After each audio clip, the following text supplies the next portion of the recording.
राम हरे हरे, हरे कृष्ण कृष्ण कृष्ण हरे हरे, हरे राम राम राम हरे हरे, हरे कृष्ण कृष्ण कृष्ण हरे हरे, हरे राम राम राम हरे हरे, हरे कृष्ण कृष्ण कृष्ण हरे हरे. पुंडलिक वरदे हरी विठ्ठल श्री ज्ञानदेव तुकाराम, पंढरीनाथ भगवान की, माऊली ज्ञानेश्वर महाराज की, जगद्गुरु तुकाराम महाराज की जय. ओंकार सबिंदु युक्तम नित्य ध्यायंत योगिनाम, कामाद मोक्षद चैवम ओंकाराय नमो नमः.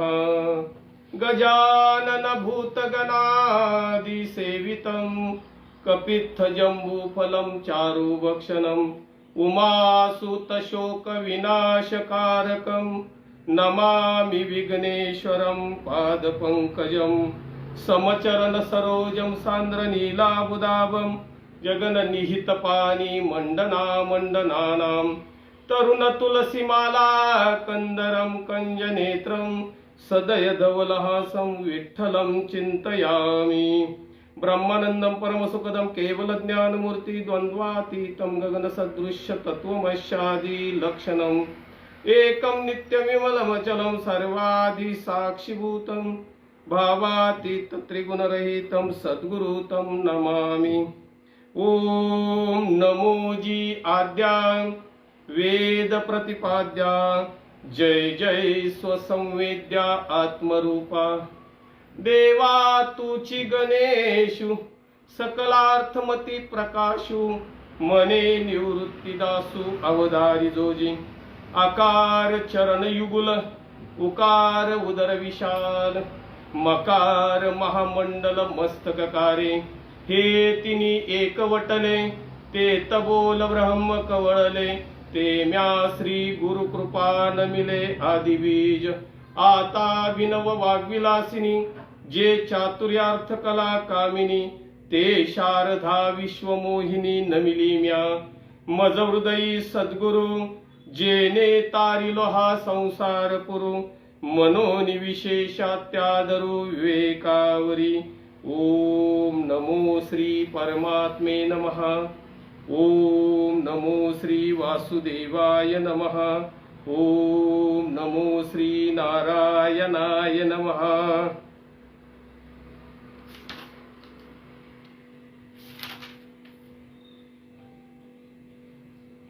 ये त्वाक्षरं निर्देशम् अव्यक्तं पर्युपासते, सर्वत्र गमचिन्त्यं च कूटस्थं अचलं ध्रुवम्.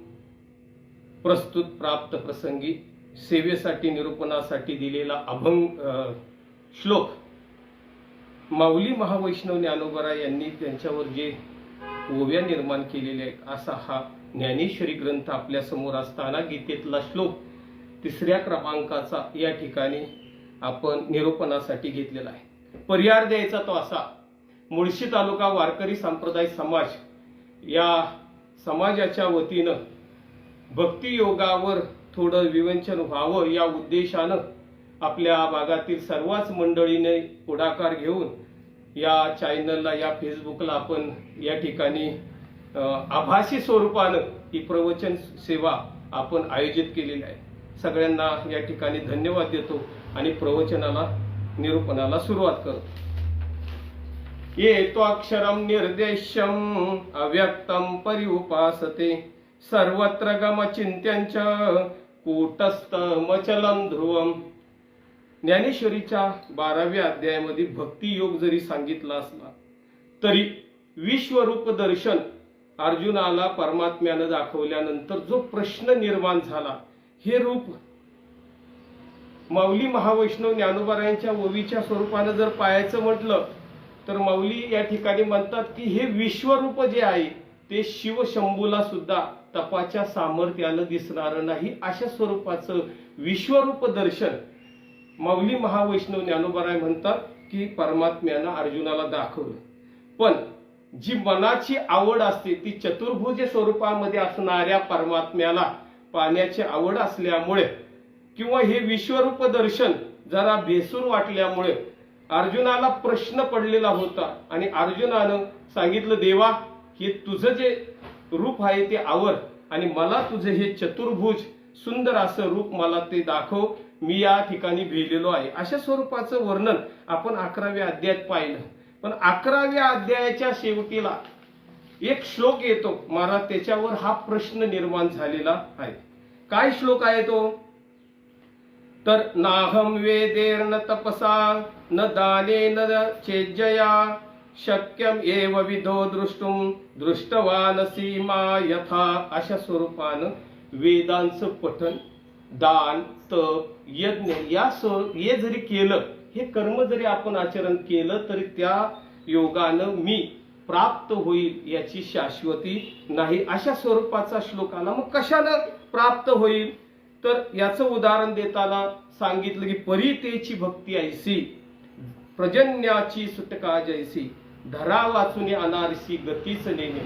प्रजन्याची ज्याप्रमाणे सुटका म्हणजे पावसाची सुरुवात होते, तिला म्हणजे ह्या भूमीवर पडण्याशिवाय दुसरा मार्गच नसतो. त्यामुळं या ठिकाणी सांगितलं की ती भक्ती. आणि अशा स्वरूपानं सांगत असताना तसं पाहिलं तर मौली महावैष्णव ज्ञानोबरायांनी 6व्या अध्यायामध्ये सर्व सिद्ध योग या ठिकाणी राजयोग ज्याला म्हटलं जातं असा हा प्रस्तुत आपल्या समोर केलेला आहे.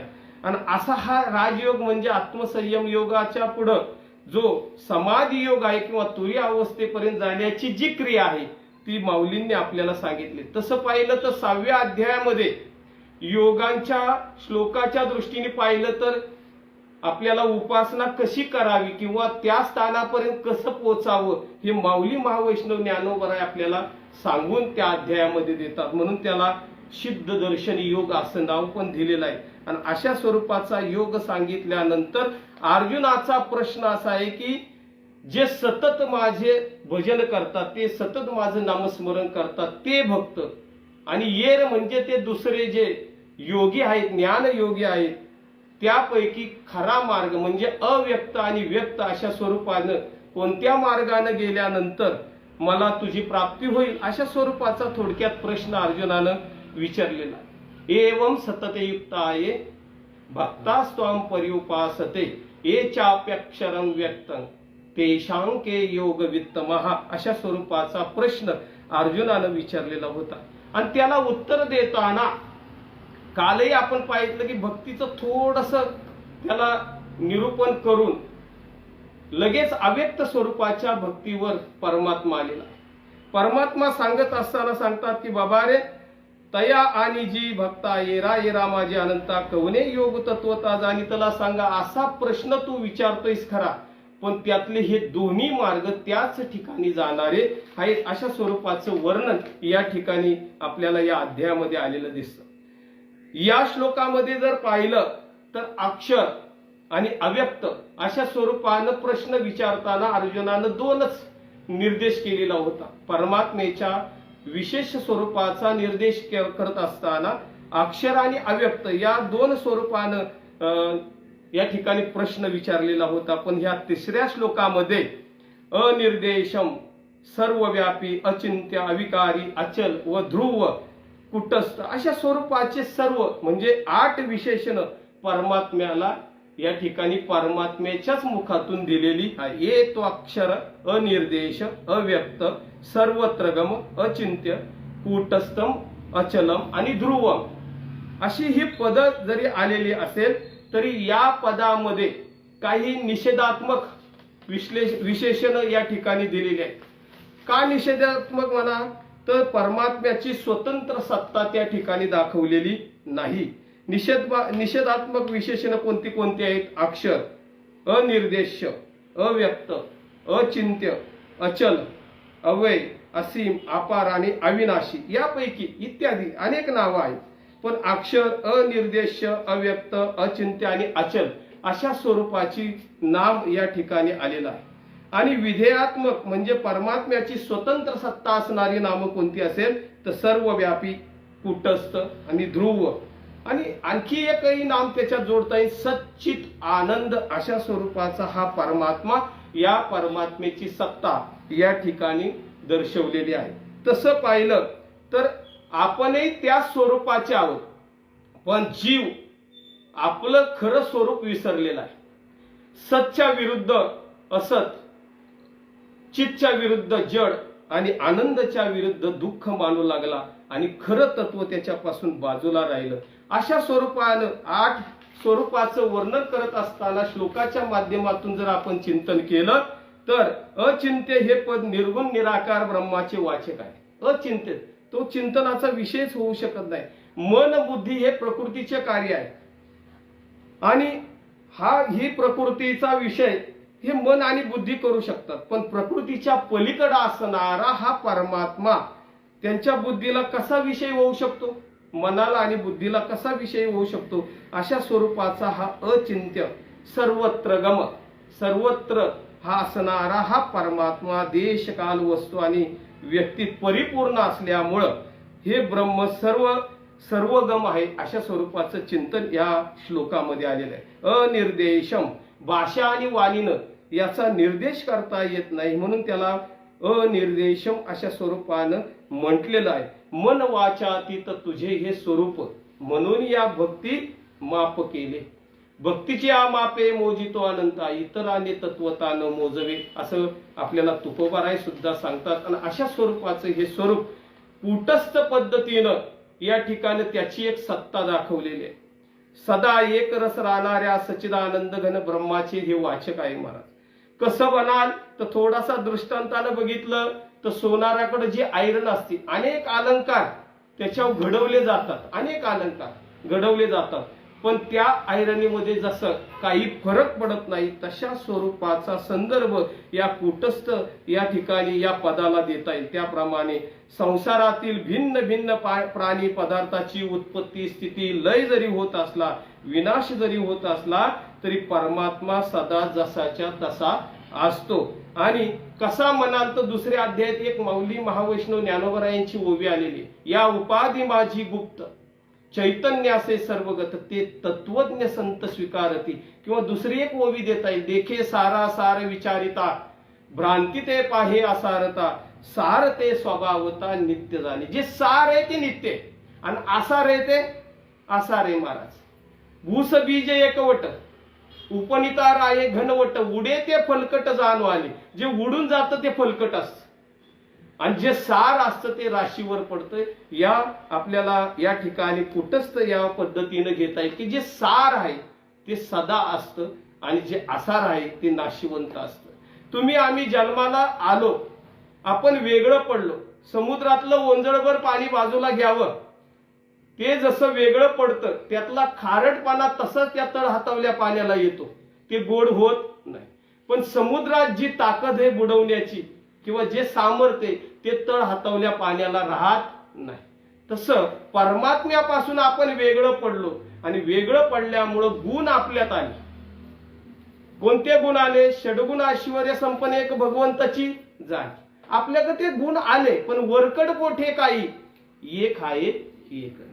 आले आपल्यात, नाही असं नाही, पण वरकड कोठे काही एक आहे एक नाही. अशा स्वरूपानं या ठिकाणी आपण सुद्धा तेच स्वरूप आहोत हे आपण विसरलेलो असतो. आणि याला कारण काय असेल तर खऱ्या स्वरूपाचं अज्ञान, आणि हे अज्ञान ज्ञानाशिवाय जात नाही. आणि अशा स्वरूपाचं ज्ञान या 3ऱ्या श्लोकामध्ये आपल्याला दिलेलं आहे. इथं फक्त विशेषण परमात्म्याची दिलेली आहे. आणि अशा स्वरूपाचं विशेषण पाहत असताना अचलम हे पद येण्या जाण्याच्या क्रियेला संपूर्णपणे रहित असलेल्या ब्रह्माचे वाचक आहे.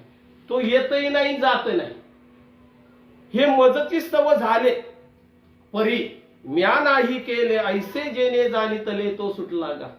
हे मजची स्तव झाले, हे माझ्या स्तव झालं, पण त्या कर्मानं मी लिप्त होत नाही. एकोहम बहुश्याम हा भगवंताचा संकल्प काले गुरुजींच्या मुखातून आपण ऐकलं. एकोहम बहुश्याम, मी एकटाय, मला नटायचंय म्हणून सृष्टी रूपानं परमात्मा नटला आणि मानव योनी जी होती ती शेवटाला राहिली. एकोहम बहुश्याम हा संकल्प केल्याबरोबर पहिले कोठेच नव्हते काही, चंद्र सूर्य तारा नाही, अवघे शून्यच होते पाही कान्होबा तेरे तेरे.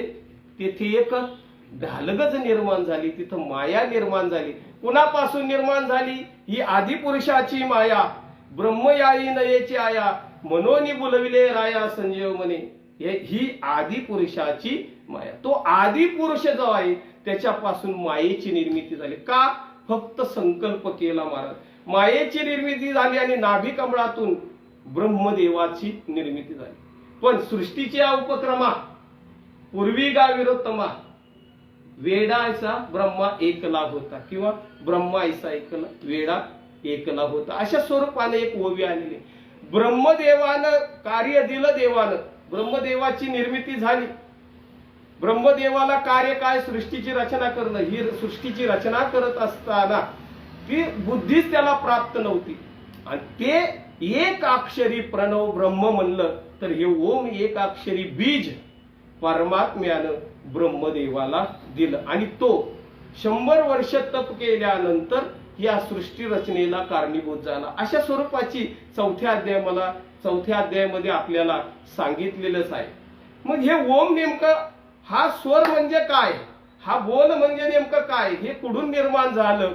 तर ब्रह्मदेवाला देताना पहिलं जे अक्षर निर्माण झालं त्याला अक्षर ब्रह्म म्हटलं जातं, ते म्हणजे ओम.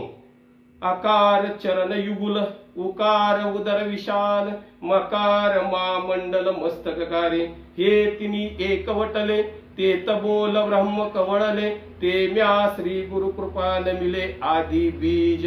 ते आदी बीज. आता या ठिकाणी हे जे बीज आहे तेच काय? चिन्ह आहे देवाचं आणि तेच नाम आहे महाराज. योगी म्हणजे जे या सिद्ध मार्गाने जातात त्या सिद्ध मार्ग लोकांना ह्या ओम एक अक्षरी बीजानं या ठिकाणी ते स्मरण करतात. भक्ती हा ज्ञानाचा विषय महाराज. भक्ती असल्याशिवाय ज्ञान प्राप्त होऊ शकत नाही. इथं दोन्ही मार्ग सांगितलं, पण थोडक्यात योगाचा मार्ग पूर्णपणे सांगून झाल्यानंतर भक्ती मार्ग, सोपा मार्ग सांगायचा, पण ते सोपा मार्ग तितका सोपा नाही. भक्ती मार्ग बहु सोपा असं सांगितलंय, भक्ती तो कठीण सुळावरील पोळे. भक्ती पण कठीण आहे महाराज. त्याच्यात सुद्धा इंद्रियांचं दमन करावं लागतं. जसं योग्याला यम नियम आसन प्राणायाम प्रत्याहार धारणा ध्यान समाधी आणि त्याच्याही पुढची अवस्था जी माऊलींनी प्राप्त करून घेतली अशी ही तुर्यगा अवस्था म्हणजे संजीवन समाधी, अशा स्वरूपानं हे योगी या स्थानापर्यंत पोहोचत असतात. आणि अशा स्वरूपाचं चिंतन करत असताना ब्रह्मदेवानं तप केलं, सृष्टी निर्माण झाली, मानव निर्मित झाला महाराज. देवासारखाच प्राणी निर्माण झाला. चतुर्भुज जरी आपल्याला 2च हात असले तरी देवासारखंच स्वरूप आपल्याला प्राप्त झालं. स्वरूपच नाही महाराज, पण आपल्याला पंचकोशानं युक्त बनवलेलं. काहींना 1च कोश दिला महाराज, काहींना 2 कोश दिले, काहींना 4 कोश दिलं, पण आपल्याला 5 कोश दिले. आनंदमय नावाचा कोश हा मानवाला म्हणजे नरदेहाला प्राप्त झालेला आहे आणि या कोशाच्या पलीकडं अशा स्वरूपाचा हा परमात्मा नटलेला आहे. म्हणून कुटस्थ असेल, अचलम असेल किंवा ध्रुवम असेल. ध्रुव हे खरं पद या ठिकाणी या श्लोकाचं मूळ आहे महाराज. आणि ज्याची सत्ता सत्य व नित्य आहे, ही सत्ता गतिर्भरता प्रभू साक्षी दिवास शरणम श्रुत प्रभव प्रलय स्थानम निधानम बीजम व्ययम, अशा स्वरूपानं सांगितलंय. गतिर्भरता प्रभू साक्षी, हे जे निर्माण झालेले चर आचर आघवे, जे प्रकृती आत साठवे, ती शिनली जित विसवे, ते परमगती मी. जी शिन पावते किंवा जन्माला येणं, जीवन जगणं आणि लय पावणं, ती जिथं विश्रांती पावते ती परमगती म्हणजे हे एक अक्षरी ब्रह्म आहे महाराज. त्याला ध्रुवम असं म्हटलेलं आहे, ज्याची सत्ता सत्य नित्य आणि सच्चिदानंद घन ब्रह्म सत्ता रूपाने सर्वत्र विद्यमान आहे. आणि अशा स्वरूपाचा हा परमात्मा ध्रुवम या पदानं खऱ्या अर्थानं भगवंतानं अर्जुनाला सांगितलेला आहे. सर्वात महत्वपूर्ण पद का म्हटलं या ठिकाणी? कारण तो याच ठिकाणी सत्य अशा स्वरूपानं वागत असतो. कसं? म्या बोलविल्या वेद बोले, म्या चालविल्या सूर्य चाले, म्या हलविल्या प्राण हले, जो जगा ते चालिता. पर्वता बैठकान संडावी, समुद्रे रेखा ओलांडावी, पृथ्व्या भूते वाही आज्ञा माझी, अशा स्वरूपाची आज्ञा करणारा तो परमात्मा हे चर आणि आचर निर्माण केल्यानंतर त्याच्या आज्ञेनं हे सर्व चालत असतं, म्हणून त्याची सत्ता सत्य आणि नित्य आहे या स्वरूपानं हे ध्रुवम पद या ठिकाणी आलेलं आहे. किंवा म्या बोल तुझ्या सत्तेने वेदासी बोलणे, सूर्याशी चालणे तुझ्यामुळे, अशा स्वरूपानं सत्य या ठिकाणी चालणारा हा परमात्मा सच्चित आनंदघन अशा स्वरूपानं पाहिलेला आहे. आपण आता या स्वरूपानं पाहत असताना पुढं अक्षरम आलेलं आहे, ज्याचं कधी विनाश होत नाही, क्षर होत नाही, त्याला अक्षरम असं म्हटलेलं आहे. अव्यक्त म्हटलंय, जो व्यक्त नाही, अर्थात मन बुद्धी इंद्रियांचा विषय तो नसतो, म्हणून त्याला अव्यक्त अशा स्वरूपानं म्हटलेलं आहे. अशा स्वरूपाच्या विशेषणाने त्याचा गौरव या ठिकाणी केलेला आहे. आणि असा हा गौरव करत असताना आपण निर्माण झालो, आणि आपण निर्माण झालो त्याच्यापर्यंत जर पोचायचं असेल तर एक वर्तुळ, गुरुजी म्हणतात वर्तुळ एक पूर्ण झालं पाहिजे. जिथून आलो तिथं पोचायचंय. जर भरकटला मनोमार्गे गेला तो येथे मुकला, हरिपाठी स्थिरावला तोची धनी. आणि येरतेही पांडवा जे आरूढोनी सोहम भावा झोंबती निर्वावयाक्षरासी. या ओवीनं माऊली महावैष्णव ज्ञानोबा या ठिकाणी सांगतात की आणि येरतेही पांडवा. येर म्हणजे दुसरे, पण दुसरे म्हणजे ते भक्ती करणारे असतात, त्यांनाच योगी म्हटलं जातं. आणि हे भक्ती करत करत ज्ञान मार्गानं ते या ठिकाणी पोचत असतात. आणि येरते पांडवा, आणि येरतेही पांडवा जे आरूढ होणी सोहम भावा किंवा प्रणव भावा अशा स्वरूपानं त्या प्रणव भावावर ते आरूढ होतात. प्रणव म्हणजे काय? एक अक्षरी ब्रह्म. लक्षात घ्या, एक अक्षरी ब्रह्म त्याचं चिन्ह पण आहे आणि नाम पण आहे. आणि अशा स्वरूपाने जो आरूढोनी प्रणव भावा झोंबती निर्वावया अक्षराशी. इथं दोन पद आलेली आहेत महाराज. काय? आरूढ होणी म्हणजे त्याच्यावर स्वार होणं. आरूढ होणं म्हणजे स्वार होणं. कशावर? त्या प्रणव भावावर स्वार झालेला असतो. आणि त्याची गती या ठिकाणी झोंबती या स्वरूपानं दाखवलेली आहे. निरअवयव असणाऱ्या निराकार परब्रह्माला झोंबती अक्षराशी अशा स्वरूपाचं पद या पहिल्या ओवीमध्ये आलेलं आहे. सांगण्याचा भाग लक्षात घ्या की या ठिकाणी हे जे अव्यक्त स्वरूप आहे ते योगी लोक त्या स्थानापर्यंत पोहोचत असतात. आणि अशा स्वरूपाचं स्थान या ठिकाणी सांगितलेले ओव्याच्या माध्यमातून पाहत असताना या ठिकाणी आपण येरतेही पांडवा आरूढोनी प्रणव भावा झोंबती निर्वावया अक्षराशी या ओवीचं विश्लेषण आपण करत होतो. आणि हे अर्जुना, दुसरे जे ज्ञानयोगी आहेत ते प्रणव या स्मरणाद्वारे वा सर्वता जीवनाचा प्रत्यक्ष त्याच जाणीवेने वापरून माझ्या निरावयव अव्यक्त अशा रूपाला आलिंगन देतात. थोडक्यात काय करतात? ते मला आलिंगन देतात. म्हणजे कशा पद्धतीनं? तर नामाच्याच माध्यमातून पण यम नियम आसन प्राणायाम प्रत्याहार ध्यान धारणा आणि समाधी अशा अवस्थेतून ते जात असतात. आणि ही अवस्था या ठिकाणी प्राप्त होण्यासाठी त्यालाही भक्तीची गरज आहे महाराज. भक्ती म्हणजे आता ज्याप्रमाणे सांगितलं की जशी पर्जन्याची सुटका झाल्यानंतर तिला पृथ्वी असून दुसरा पडण्याला दुसरं हेच नसतं, जागाच नसतील, अशा स्वरूपाची ही भक्ती या ठिकाणी सांगितलेली आहे. हे अक्षर जे अव्यक्त निर्देश देशरहित सोहमभावे उपासित ज्ञानीय जे हे अक्षर आणि अव्यक्त असणार परब्रह्म या ठिकाणी हे योगी आचरण करत असतात. का सांगायचं? हे ब्रह्म आपण जाणत नाही, आपलं स्वरूप आपण विसरलोय. कशामुळे विसरलोय महाराज? तर आपलं अज्ञान. आपण जन्माला आलो याचं कारण काय असेल? तर एक कर्म, दुसरी वासना आणि तिसरं पाप पुण्याची समानता. केले कर्म झाले त्याची भोग आली, किंवा अगा कर्मी जे उरावे ते तया सुखदुःखी पडावे तया ते भोगावया यावे जन्मा एका किंवा देहा एका अशा स्वरूपानं देहाला यावं लागतं महाराज. तुम्ही आम्ही आलो, आपण होतोच म्हणून आलो. आपण मरके नाही. याचा अर्थ काय? आपण मरके नाही. ते तत्वज्ञ संत स्वीकारते. जे ह्या ज्ञानाच्या मार्गानं जातात ते तत्वज्ञ संत या अक्षर ब्रह्माला ओळखतात. आणि अशा ह्या प्रणव भावावर ते आरूढ होऊन हे तत्व जाणून घेतात. हे ज्ञान त्यांना प्राप्त होतं. आणि असं हे ज्ञान या ठिकाणी माऊली महावैष्णव ज्ञानोबाराय सांगतात, आरोढोनी प्रणव भावा. प्रणव भावावर या प्रणवाचं जर आकार उकार मकार आणि अर्धी मात्रा त्याच्यावर एक बिंदू अशा स्वरूपाचं चिन्ह आपल्याला दिसतं. ते चिन्ह पण आहे आणि नाम पण आहे. अशा स्वरूपाचं एक अक्षरी ब्रह्म या ठिकाणी त्या ब्रह्माचा आधार घेऊन ते झोंबत असतात. आता भक्ती आणि ज्ञानयोग अशा स्वरूपानं प्रश्न विचारलाय अर्जुनानं की भक्ती सतत तुझं चिंतन करणारे भक्त तुला आवडतात का योगी आवडतात, अशा स्वरूपाचा प्रश्न आहे. थोडक्यात अर्जुनाचा प्रश्नच असा आहे की नेमकं कोण. पण भक्ती करत असताना भक्तीमध्ये कठीणता नाही महाराज. योगामध्ये कठीणता या अध्यायामध्ये प्रस्तुत केलेली. पण महाराज ही योगाची अवस्था आपल्याला प्राप्त करण्यासाठी सुद्धा भक्तीची आवश्यकता. साधनावर आरूढ झाल्याशिवाय आपण ज्ञान मार्गाने पुढे जाऊ शकत नाही. याचं विश्लेषण करताना माऊली महावैष्णव ज्ञानोबाराय तसं पाहिलं तर फक्त निर्देश केलेला आहे भगवंताने अर्जुनाला, योग मार्ग कसा आहे बाबा.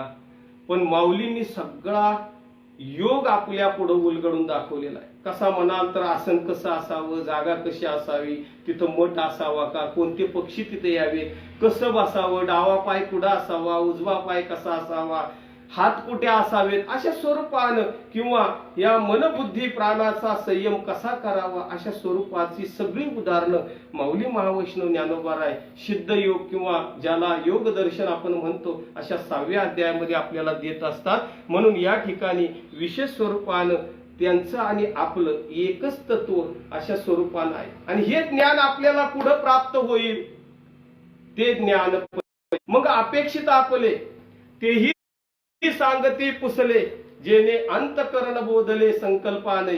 जेने अंतकरण बोधले संकल्पाने, संकल्प विकल्प मनाचा जातो. आणि अशा स्वरूपानं या सद्गुरूच्या मार्गाने जर आपण गेलो तर हा योग आपल्याला साध्य होतो. वेदांत म्हणजे काय तर सर्व गोष्टीचा निराश करणे. देहाच्या निराशे पाविजे ठाया. माझी आईशी काय जव नव्हे, माझी काया तशी नाही का. प्रश्न अर्थ थोडासा विचारलेला आहे. देहाच्या निराशे पाविजे ठाया. ह्या देहाचा निराश केला पाहिजे महाराज. हा देह नाशिवंत देह जाणार सक. हा देह नाशिवंत मळमूत्राचा बांधा, वरी चर्म घातले रे कृमी कीटकांचा सांधा, रव रव दुर्गंधी अमंगळतीचा बांधा. अशा स्वरूपाचा हा देह नाशिवंत आहे महाराज. पण त्याच्यामध्ये असणार चैतन्य, ते सर्वगत असणार चैतन्य या ठिकाणी फार महत्वाचं आहे. म्हणून या ठिकाणी सांगितलंय की आणि येर ते ही पांडवा. ते दुसरे म्हणजे भक्ती मार्गानेच ज्ञान मार्गाला जाणारे जे आरूढ होनी सोहम भावा. पांडवा ते आरूढ होतात कशावर, प्रणवावर. हा प्रणव जो आहे हा स्वर परावाणीतून येतो महाराज. आपण पाहिलं की 4 वाणी आपल्याला दिलेले आहेत. एक वैखरी वाणी, मध्यमा वाणी, पश्चंती वाणी आणि परावाणी. जर आपण ओम ह्या एक अक्षरी बीजाचा उच्चार केला, प्रणवाचा उच्चार केला तर तो परावाणीतून येतो. आणि या परावाणीतून आलेला उच्चार म्हणजे परेउनी परते ग. अशा स्वरूपाने त्या परेच्या पलीकडे असणाऱ्या की जिथं वाणी खुंटीत होते. ज्ञानदेवा मौन जपमाळांतरी धरोनी श्रीहरी जपे सदा. आणि अशा स्वरूपाची ही परावाणी, पश्चंती वाणी, मध्यमा वाणी आणि वैखरी वाणी अशा स्वरूपाचा क्रम या ठिकाणी या सोहम भाव म्हणजे ह्या प्रणव भावाला लावलेला आहे. झोंबती निरअवयवा. त्याला अवयवच नाही. अव्यक्त स्वरूपानं असणाऱ्या ब्रह्माशी झोंबायचं कसं. काहीतरी सगुण भक्ती करत असताना आपल्या समोर काहीतरी असतं बाबा. एक मूर्ती तरी असेल, प्रतिमा असेल, काही नाही काहीतरी असतं. आणि त्या स्वरूपानं आपलं चित्त त्या स्वरूपाशी एकनिष्ठ तेवढ्या काळापुरतं तरी होऊ शकतं. पण इथं अव्यक्त निरअवयव असणाऱ्या परमात्म्याला कशा स्वरूपानं जाणायचं. आरूढ तर झालं. ओम ह्या एक प्रणवावर आरूढ झाल्यानंतर या निरअवयवाला कसं झोंबायचं ही कला योग्यांना महत्वाची कळलेली असते. म्हणून ये आणि येरते ही पांडवा. येर म्हणजे दुसरे, ते पांडवा. आरूढ होनी प्रणव भावा, झोंबती निरावयवा अक्षराशी. अर्जुना अशा स्वरूपानं ते योगी मला येऊन मिळतात. त्यांचा अधिकार आणि त्यांची ईश्वर प्राप्ती कुणासारखी असते? जो भक्त असतो, सतत सतत भक्ती करणारा, सतत नामस्मरण करणारा भक्त जो असतो त्याचप्रमाणे त्यांचा अधिकार असतो. आणि ईश्वर प्राप्ती यात त्यांचा भेद नसतो, ते एकरूपच असतात. भेद असतो तो कशामध्ये? उपासना आणि सिद्धता. नेयाचं दर्शन या स्वरूपानं सांगितलं. सिद्धता म्हणजे त्या द्वयाचं दर्शन होणं आणि ईश्वर प्राप्ती होणं, आणि उपासनेमध्ये फरक जाणवतो. पण बाकी हे दोन्ही मार्ग एकाच ठिकाणी येऊन मिळतात. म्हणून या शरीराचा निराश केल्याशिवाय, का निराश करायचा? मनबुद्धी चित्त, मनबुद्धी चित्त अहंकार नाहम अशा स्वरूपानं सांगितलं. चिदानंद रूपम शिवोहम शिव, चिदानंद रूपम शिवोहम शिव. चिदानंद माझं रूप काय? चिद आनंद अशा स्वरूपाचं मी स्वरूप आहे. फक्त विसरलोय का? एक एक गोष्टी मी माझी म्हणत गेलोय. माझा हात, माझा पेटा, माझं घर, माझं बंगला, माझं सगळं, माझी गाडी, ह्याला मी माझं म्हटलंय. आणि ह्याला मी माझं म्हटलं असल्यामुळं या माझे स्वरूपानं आपल्याला मी बंधनात पडलेलं आहे. मी आणि माझे अशा स्वरूपानं आपण अहम ममतेची लवड सवडी मातेन पावती बापुडी मनोनी जन्म मरणाचे दुथडी डवळते केली. अहम आणि ममता, अहम म्हणजे मी आणि ममता म्हणजे माया, माझं सर्व अशा स्वरूपानं आपण त्या ठिकाणी इथं अडकलेले जन्म मरणाचे. आपण सुटलो नाही याचा अर्थ आपण अडकलेले. काय असेल? एक कर्म शिल्लक राहिलं, दुसरं वासना शिल्लक राहिली. पण एक बरं आहे महाराज, आपण मनुष्य जन्माला तरी आलो नाही तरी काय थोडी स्वान सुकरे बापुरी, स्वान सुकरे बापू कमी आहेत का महाराज? पृथ्वीतला कुत्री मांजरी भरपूर आहेत. त्यांना 4 कोश दिले महाराज. आहार निद्रा भय मैथून आपल्यासारखं दिलं, पण आनंदमय नावाचा कोश त्यांना दिलेला नाही. त्यांना मन दिलं नाही का? त्यांचा संकल्प विकल्प होत नाही का महाराज? आपण जर प्राणी बघितलं तर ते पण संकल्प करतात की हा आपल्या गावचं नाही, ह्याला चावायचं. पण महाराज ते चावायला जातं, पण त्याच्या हातात जर काठी असेल उगारली तर ते पळत. म्हणजे बुद्धीनं निश्चय केला की आपण जर याच्या मागे आणखीन गेलो तर महाराज हे काठीने आपलं कंबरड मोडल्याशिवाय राहणार नाही. म्हणजे थोडासा त्याच्या बुद्धीचा निश्चय पण होतो, मनाचं कार्य सुद्धा संकल्प विकल्प घडतो महाराज.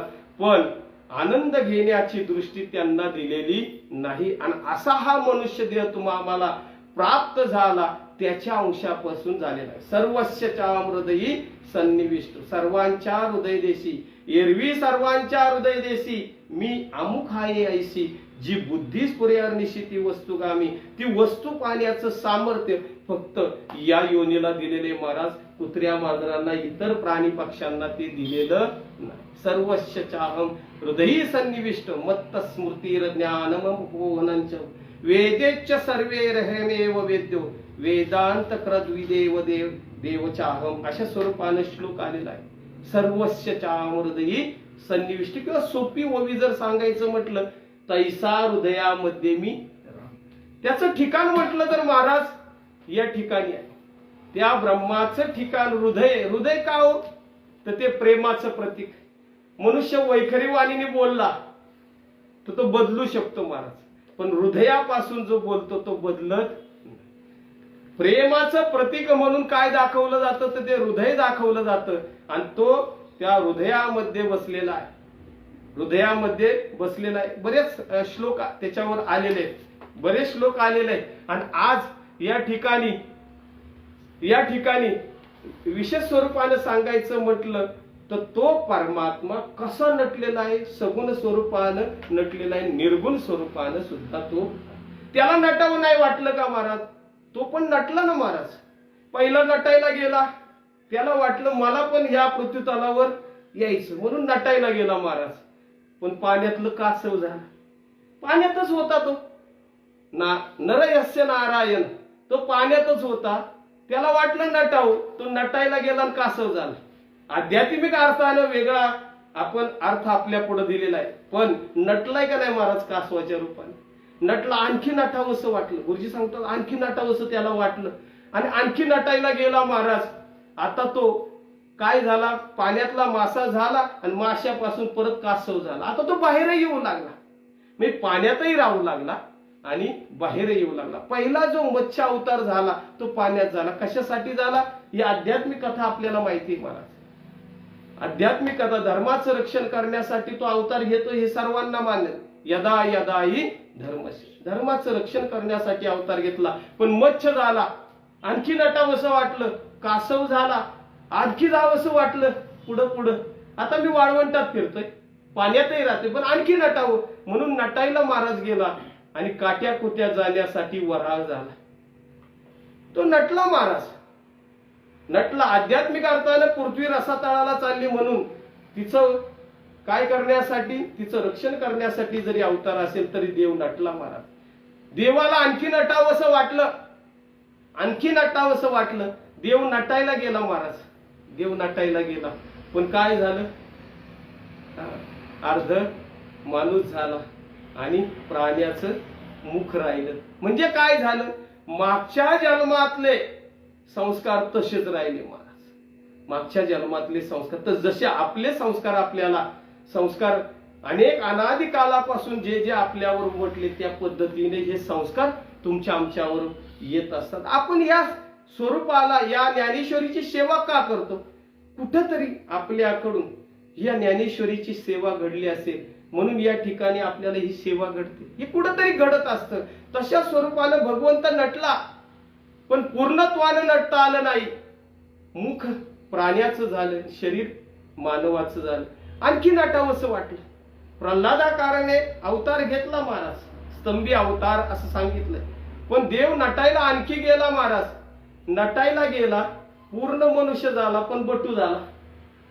3.5 हाताचा झाला, बटू झाला.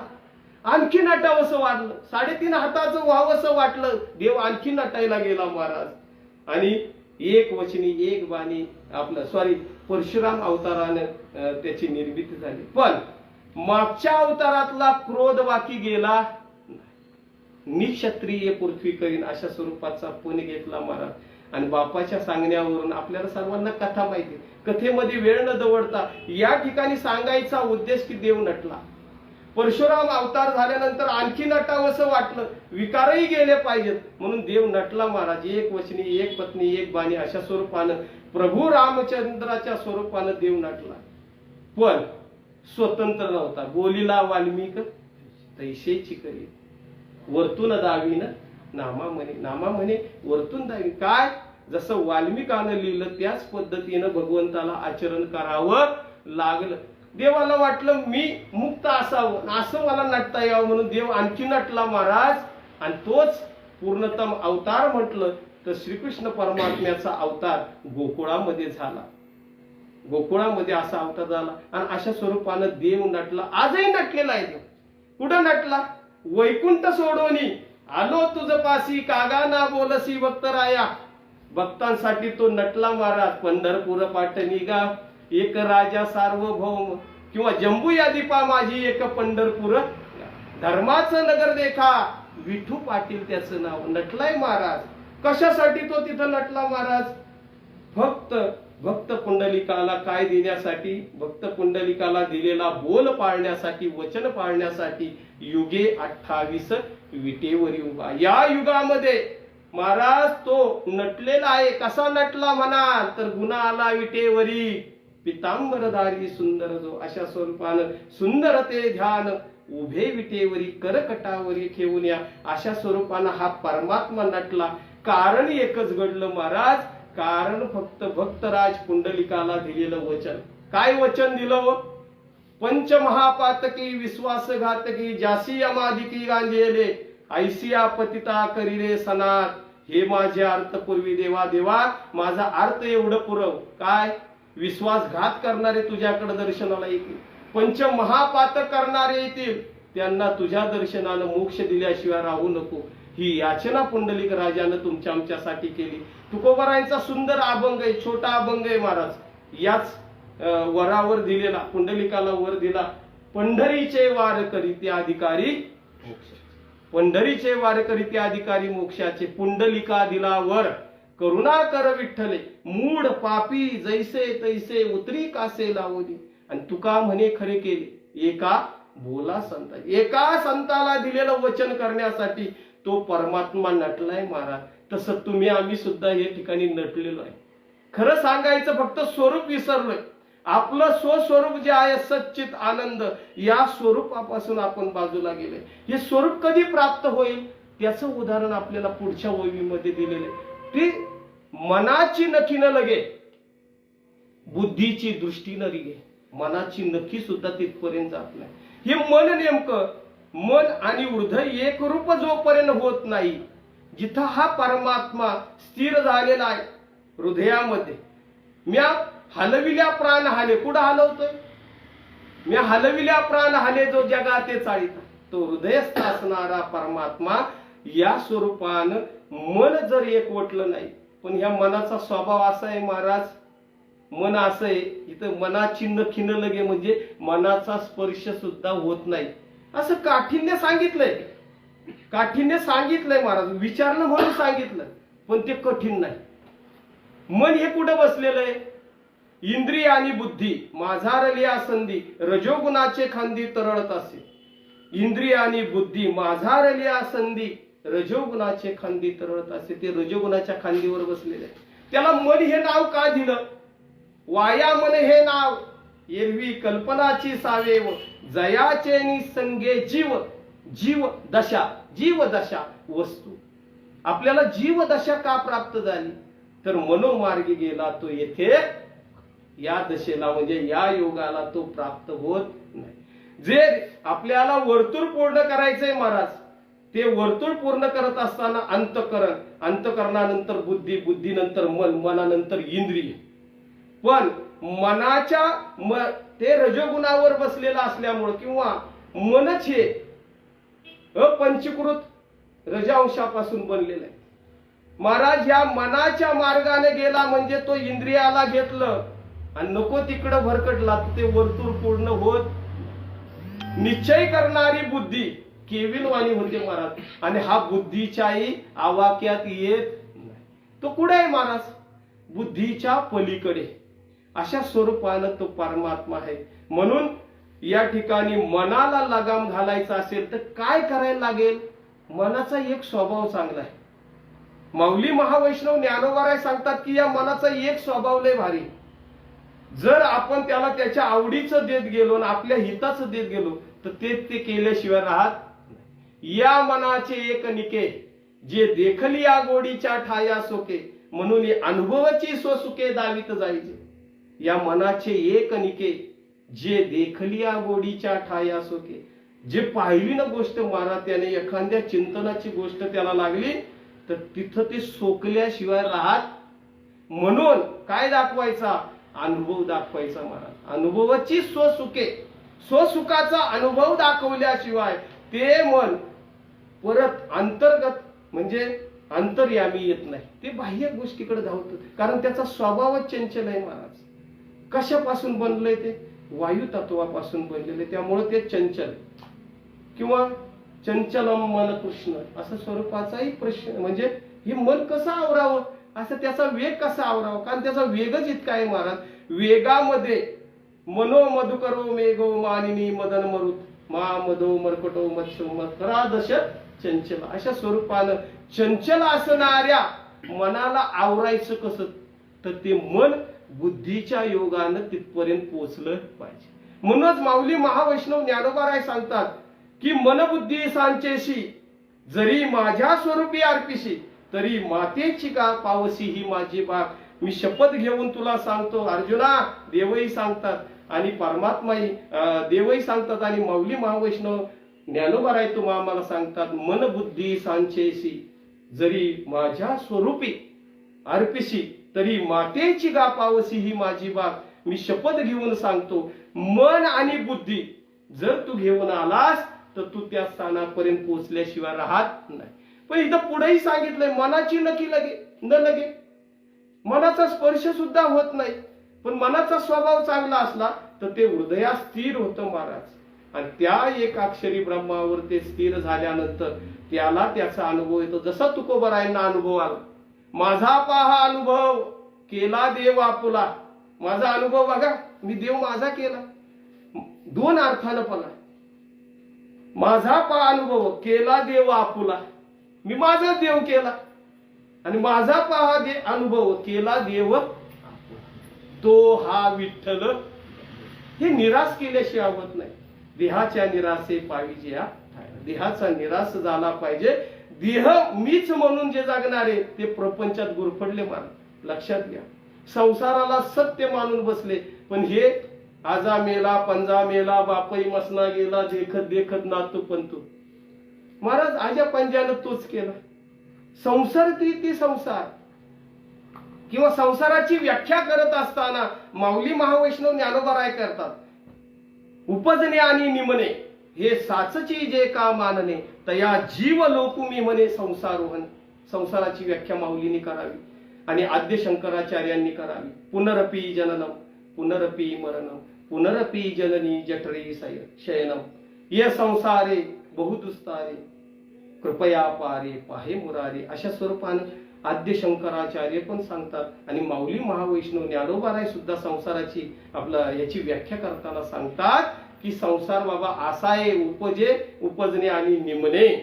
जन्माला येणं आणि मरणं हे खरं मानणं म्हणजे संसार आहे. लक्षात घ्या, जन्माला येणं आणि मरणं हे खरं मानणं. यावंच लागतं आणि जावंच लागतं. यावंच लागतं महाराज, कारण आपण त्याच्यातून सुटलेलो. त्या सच्चित आनंद स्वरूपाला आपण अव्यक्त स्वरूपात असताना आपण वेगळं पडलो. कारण काय? सामर्थ्य आलं नाही, पण गुण आले महाराज. मगाशी जसं समुद्रातलं पाणी ओझळभर बाजूला घेतलं, गुण आले, सामर्थ्य समुद्रातलं आलं नाही. मग हे सामर्थ्य कधी प्राप्त होईल?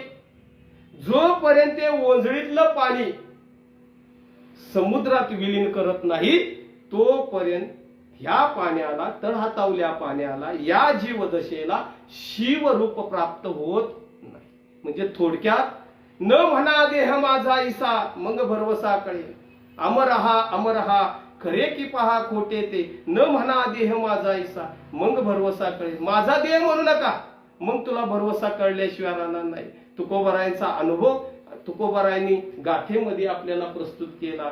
इथं माऊलींना जरी गीतेवर भाष्य करायचं होतं, पण माऊलींनी या ठिकाणी जर गुरूंचा विषय आला, सद्गुरूंचा विषय आला, तर मनातून उच्चंबळून संतांची स्तुती करण्याची उच्चंबळून आलेले. संतांना थांबवावं लागलेलं आहे महाराज.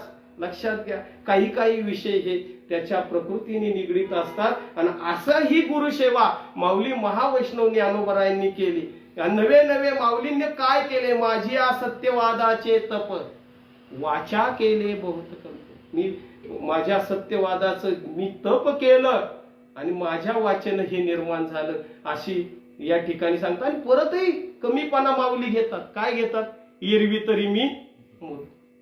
काय माऊलीची नम्रता आहे महाराज. उगेच नाही माऊली महानता, लीनता आणि माऊली उदारता अशा स्वरूपानं हे तत्व नटलेले. जगाची माऊली दुसरी माऊली होणे नाही. आणि ही योग्याची स्थिती माऊलींनी प्राप्त केलेली. बाहेर दिसताना महाराज ज्ञानेश्वर माऊली वैष्णव दिसतात, पण खऱ्या अर्थानं शैव स्वरूपानं या ठिकाणी शैव आणि वैष्णव यांच्या जोड्या जर आपण पाहिल्या तर या गुरु परंपरेमध्ये आपल्याला दिसून येतील. अमृत अनुभव शिकताना महाराज चिदविलास या स्वरूपानं त्याचा अनुभव आपण घेतलेला आहे. आणि अशा स्वरूपाचा हा चिदविलास या ठिकाणी शिव आणि शक्ती या रूपानं सुद्धा केलेला आहे. असो मला सांगण्याचं उदाहरण की मनाची नखी न लगे, मनाचा स्पर्श सुद्धा तिथं होत नाही. मग मनोमार्गे गेला तो येथे मुकला असं माऊली का म्हणतात? मनोमार्गे गेला, जो मनाच्या मार्गे गेला तो येथे मुकला. याचा अर्थ माऊलींना अभिप्रेत आहे की मन जर या आत्मस्वरूपात वळवलं तर ते बुद्धीच्या योगानं त्या स्थानापर्यंत पोहोचल्याशिवाय राहत नाही. ही कठीणता सांगितली महाराज. या तिन्ही श्लोकांमध्ये पुढं पुढं कठीणता सांगितली. तिन्ही या ज्या ओव्या आहेत ना महाराज, क्लेशोधिकरस्ते शामपुढची तर फार अवघड सांगितलंय. लोहाचे चणे बोचरिया पडती खाणे तया पोट भरणे की प्राणी शुद्धीने. म्हणून पोट भरेल का मरण महाराज? लोहाचं चण खायचं आणि बोचऱ्याला द्यायचे ज्याच्या मुखातच जात नाही. शीत वेडावे उष्ण पांघरावे वृष्टीचे असावे घरात, अशा स्वरूपाचे काठिण्य या ठिकाणी माऊलींनी प्रगट केले. पण माऊलींचा जर पिंड पाहिला तर तो योग अवस्थेचा पिंड. मग भक्तियोग का सांगितला? सामान्य साधक जन कठीण मार्गाकडे वळत नाही. लक्षात घ्या, ही जी प्रक्रिया आहे ना महाराज, ती कठीण प्रक्रियेकडे लवकर साधक वळत नाही. मग साधन करत असताना त्याला सोप्या भाषेमध्ये समजून सांगण्याचं काम या ठिकाणी केलेलं. काय केलं? भावभक्ती स्वरूपाने केलं, प्रेम स्वरूपा लक्षणाने केलं, साधनावर बसवलं, त्याचं रूपांतर भावभक्तीमध्ये झालं, त्याचं रूपांतर प्रेम भक्तीमध्ये झालं. आपण भक्ती रसामृत सिंधू नावाच्या ग्रंथामध्ये एक श्लोक आलेला आहे, क्लेशग्नी शुभदा मोक्ष लघुता कृत सुदुर्लभा सांद्रानंद विशेषात्मा श्रीकृष्णाकर्षणीच सहा. अशा स्वरूपाने क्लेशग्नी शुभदा, एक भक्ती करताना साधन भक्तीवर आरूढ होताना कोणते कोणते विकार जातात आणि काय काय प्राप्त होतं या श्लोकातून श्रीमद रूप गोस्वामींनी त्याचं वर्णन केलेलं आहे. अन्य अभिलाषिता शून्य ज्ञान कर्माद्यनावृतम.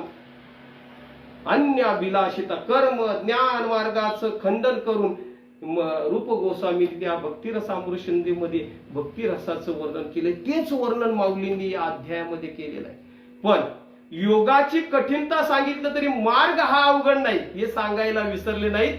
मी या ठिकाणी ओव्यांचा थोडा अर्थ घेतो आणि पुढे जातो. शेवटची ओवी आपल्या दृष्टीने फार महत्वाची आहे. मनाची नखी न लगे जेत बुद्धीची दृष्टी न रिगे इंद्रिया खीर जोगे. काय होईल? अहो, जे बुद्धीला दृष्टी नाही तिथपर्यंत पोहोचत नाही, हा बुद्धीच्या पलीकडे असणारा परमात्मा बुद्धीच्या आवाक्यात येत नाही. आणि असा असणारा इंद्रियांना कसा प्राप्त होईल? इंद्रियांना प्राप्त होऊ शकत नाही. परी ध्यानाईक वाढे म्हणून एके ठाई न सापडे. एका ठिकाणी तो सापडत नाही. ध्यानाला बसलं की बाकीचाच विषय ध्यानासमोर आल्याशिवाय राहत. म्हणून अशा एका ठिकाणी न संपडे व्यक्तीशी माझी वडे कवने इनोये जया सर्वत्र सर्वपणे सर्वाई काळी आसने जे पाहुनी चिंतवणे हिमपुटी झाले. ते सर्व काळी सर्व देशात सर्व वस्तूमध्ये या चराचरामध्ये तो परमात्मा भरलेला आहे. आता असा परमात्मा भरलेला योगी जाणतात. ते योगी महाराज ईशोपनिषदामध्ये तद्देजती तन्नेजती तद्दूरे तद्वंतिके तदंतरस्य अशा स्वरूपाचा एक श्लोक आलेला आहे की तो जवळही नाही आणि लांबही नाही, तो कंपही पावत नाही आणि अकंपही नाही. थोडक्यात तो जवळ आहे आणि लांबही आहे अशा स्वरूपाचं वर्णन त्या श्लोकामध्ये आलेलं आहे. आणि अशा स्वरूपाचा हा परमात्मा तुमच्या आमच्या हृदयामध्ये वास करतो. फक्त या देहाचा निराश केला आणि त्याला आलिंगन दिलं की त्या आत्मरूपी परमात्म्याला आपण भेटल्याशिवाय राहत नाही. त्याची पिटी झाल्यानंतर बाकीचं ज्ञान वगैरे साधने सरती साधनांचा गरज नाही. अशा स्वरूपाचं हे वर्णन या ठिकाणी सांगत असताना सांगितलंय की बाबा जे होय ना नोहे जे नाही ना आहे चिंतवणे हिंपुट जे ऐसे जो चढे ना ढळे सरे ना मैळे ते आपुले निबळे अंगविले जी. असा असल्यामुळं तो सरेना मैळे ते आपुले निबळे अंगविले जे. त्या आपुल्या बळाने त्यांनी काय केलेलं असतं? प्राप्त करून घेतलेलं असतं. ही योग्याची अवस्था या ठिकाणी या श्लोकातून माऊली महावैष्णव ज्ञानोबराय ओव्यांच्या माध्यमातून तुमच्या आमच्या पुढे मांडतात. तसं पाहिलं तर परमात्म्यानं या ठिकाणी 8 अक्षरानं त्या ब्रह्माचं फक्त निर्देश केलेला आहे आणि परिउपासते म्हटलेलं आहे. त्या ब्रह्माचा निर्देश केलाय. अर्जुनानं 2च अव्यक्त आणि अक्षर अशा स्वरूपाचाच प्रश्न विचारलेला, पण त्याला जोडून आणखी 6 नाम महाराज भगवंतानी या श्लोकामध्ये दिलेले. आणि अशा स्वरूपाचं हे बळ त्या योग्यांना प्राप्त होत असतं. पण त्याच्यातलं काठिण्य फक्त सांगितलं. प्राप्त होतं पण काठिण्य सांगितलं. आणि ते पुढल्या ओव्यामध्ये सांगितलेले, पुढल्या श्लोकामध्ये भगवंताने अर्जुनाला सांगितलेले की बाबा अशा स्वरूपानं ते शीत वेडावे उष्ण पांघरावे अशा स्वरूपाचे क्लेश त्याला भोगावे लागतात. दोन्ही मार्ग त्याच ठिकाणी जातात. कर्म मार्ग असेल, ज्ञान मार्ग असेल, योग मार्ग असेल महाराज आणि भक्ती मार्ग असेल, तर या चारही मार्गानं कर्म केल्याशिवाय चित्ताची शुद्धी होत नाही. ज्ञान गिळून गावा गोविंद का, ज्ञान मार्ग सुद्धा आहे महाराज, पण ते ज्ञान गिळून गावा, त्या ज्ञानाचा अहम न येता त्या ज्ञानाला गिळून त्याला गावा लागतं. त्या गोविंदाला जो विंद म्हणजे या इंद्रियांना आनंद देणार आहे त्याला गावं लागतं. पुढे जाताना सांगितलंय ज्ञान गिळून गावा गोविंद गा. योग मार्गामध्ये थोडस काठीण्य जरी सांगितलं, मनोनिग्रह आणि इंद्रिय निग्रह झाला की आसन, प्राणायाम, प्रत्याहार, धारणा, ध्यान, समाधी आणि त्याच्याही पुढची अवस्था, समाधी अवस्थेतून आपण उत्थान होऊ शकतो. पण त्याच्या पुढची जी तुर्यग अवस्था आहे त्या अवस्थेमध्ये माऊली महावैष्णव ज्ञानोबारायांनी जी प्रक्रिया केली ती अपेक्षित प्रक्रिया माऊली महावैष्णव ज्ञानोबाराय 6व्या अध्यायामध्ये परिपूर्णतेने आपल्या पुढे ठेवतात. आणि या प्रश्नाला उत्तर म्हणून भक्ती योगानं सुद्धा योग सांगतात. हे ध्यानात घ्या. सततम कीर्तयंतो मा, सततम कीर्तयंतो मा ये जना परिपास. सतत कीर्तन करतात. अद्वेष्टा सर्वभूतानां. काय कशाचं लक्षण आहे? योगाचंच लक्षण आहे महाराज, योगाचंच लक्षण आहे. पण भक्ती जी आहे ते काठिण्य म्हणजे इंद्रिय निग्रह आणि मनोनिग्रह एवढा या भक्तीमध्ये करावा लागत नाही जितका योगी मार्गामध्ये करावा लागतो. फक्त मार्ग तिथंच पोचणारा असतो. आणि अशा स्वरूपाचा मार्ग या ठिकाणी या 3ऱ्या श्लोकामध्ये फक्त विशेषण देऊन या ठिकाणी थांबलेले आहे. पुढच्या श्लोकामध्ये उद्या आपण बाकीचा संदर्भ पाहणारच आहोत. माझ्या वाणीला जे जे किंबहुना तुमचे केले, धर्म कीर्तन हे सिद्धी गेले, येथ माझे जी उरले पायिकपण, मज दास करी त्यांचा संत दासाच्या दासाचा, मग होत कल्पवरी सुखे गर्भवासारी. मग होत कल्पवरी, कल्प जरी गेली महाराज पण मज दास करी त्यांचा दास कर. जे संतांची सेवा करतात त्यांचा दास मला कर. ही पायिकीचा भाव तुमच्या सर्वांच्या चरणावर ठेवतो. मुळशी तालुका वारकरी संप्रदाय समाज यांच्या विद्यमान या ठिकाणी मुळशीतील असणाऱ्या सर्व साधकांना एक एक संधी मिळावी हा त्या मागचा उद्देश. आमच्या सारख्यानं हे बडबडलेलं बोल जे आहे आमचे सद्गुरू गुरुमाऊली दैवाते गुरुजी यांच्याकडून जे जे थोडं थोडं मिळालं, मला काही एवढं सांगता येत नाही पण थोडं थोडं मिळालं ते तुमच्या पुढे देण्याचा प्रयत्न मी या 1 तासाच्या प्रवचन निरूपणामध्ये केलेला आहे. म्हणजे जसं जसं असेल तसं तसं या ठिकाणी गोड करून घ्यावं ही विनंती तुम्हा सर्वजणांसमोर करतो. झालेली सेवा तुम्हा सर्वांच्या साक्षीनं मी पांडुरंग परमात्म्याच्या चरणी अर्पण करून सेवेला पूर्ण विराम देतो. पुंडलिक वरदाय विठ्ठल श्री ज्ञानदेव तुकाराम पंढरीनाथ भगवान की जय. माऊली ज्ञानेश्वर महाराज की जय. जगद्गुरु तुकाराम महाराज की जय.